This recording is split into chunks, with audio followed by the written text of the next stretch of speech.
His heart is saying, come here. The misery, right, that's in us finds in his heart the remedy.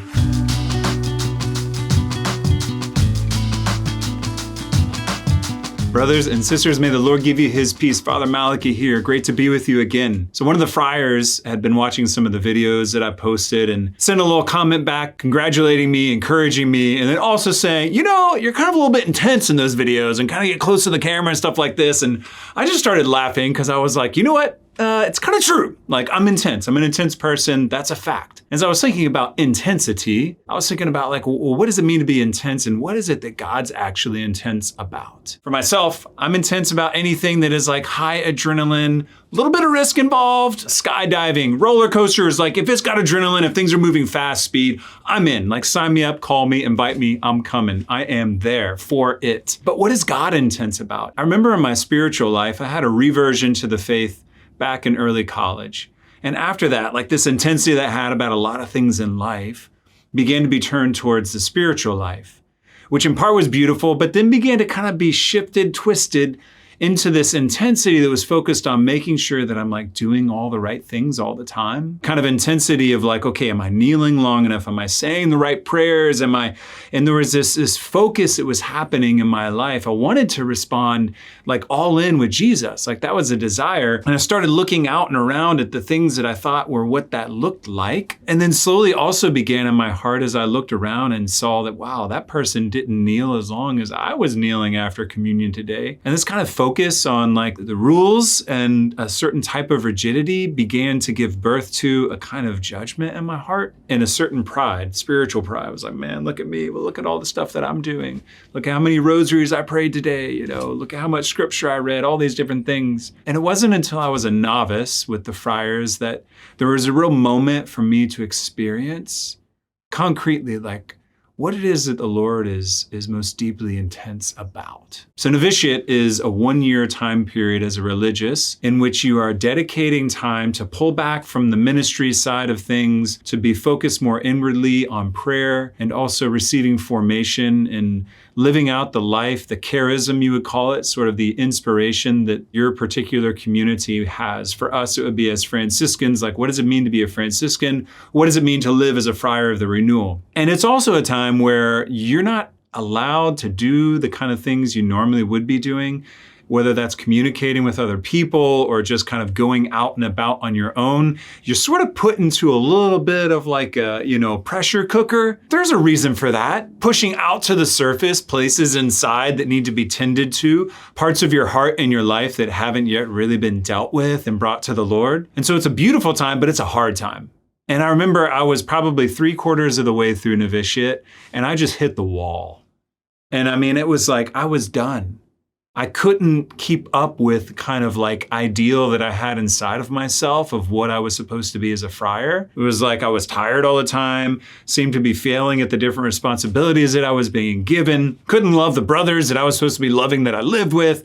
And I was just overwhelmed and thinking about my family. And I was like, I'm done. That's it. I'm throwing in the towel. And I remember coming out of Mass one morning just totally dejected and just beat down. And I was in this place of just discouragement and heaviness as I looked at my own weakness, my poverty. I heard a voice behind me. It wasn't a voice from heaven. It was one of the older friars, Fr Malachy, who said, "Hey kid, how you doing?" And he just walked up next to me and put his arm around me. We started walking down this long hall. It's an old monastery in Newark, New Jersey. And he just started asking me like, how's it going? What's going on? And I just like, I don't know. I'm just done, tired, and I can't do this anymore. And I'm just sitting here like just vomiting out all of this stuff, the pent up anger, frustration, discouragement, everything that's in there is just coming out. And he's walking with me, just listening. He was like, wow, yeah. And he's like, hey, why don't you sit down on the couch for a minute? And I go and I sit down and he was like, you seem pretty tired. I'm like, yeah, I'm tired.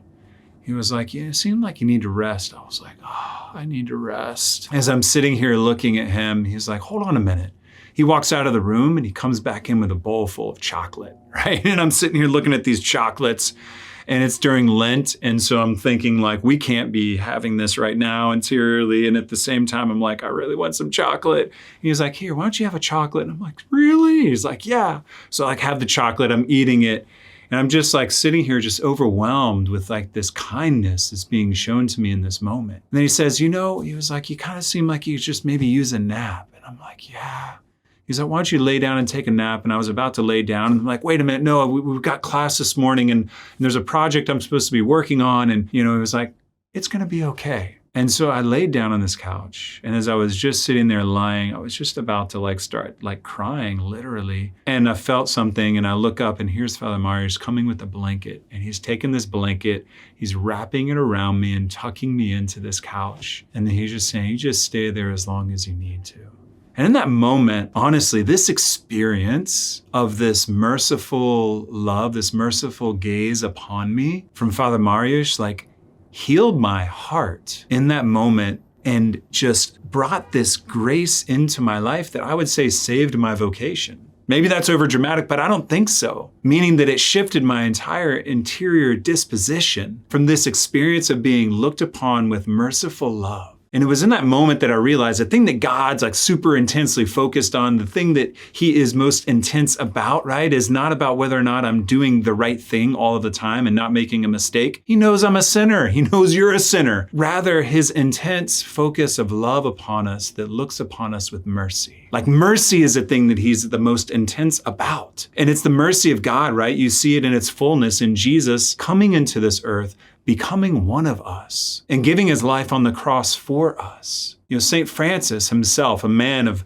intensity. Holy cow, this dude, right? He was like wildly in love with God, kisses the hands of lepers, preaches to birds, it's like fasting for 40 days on bread and water, vigils at night. The guy was like an all-in dude, which is why I love him.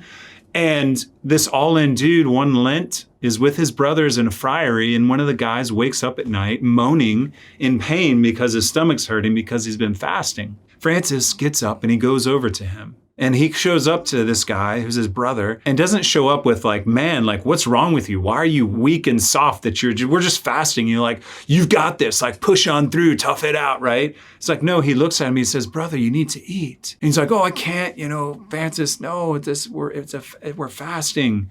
And so Francis in his gentleness and his mercy and his kindness goes and finds grapes, brings them in, sits down with this brother in the middle of the night and eats grapes together with him, removing from him the sense of shame or failure in having eaten during the midst of that fasting season that they were in. And again, there was like this intensity of mercy, misericordiae, right?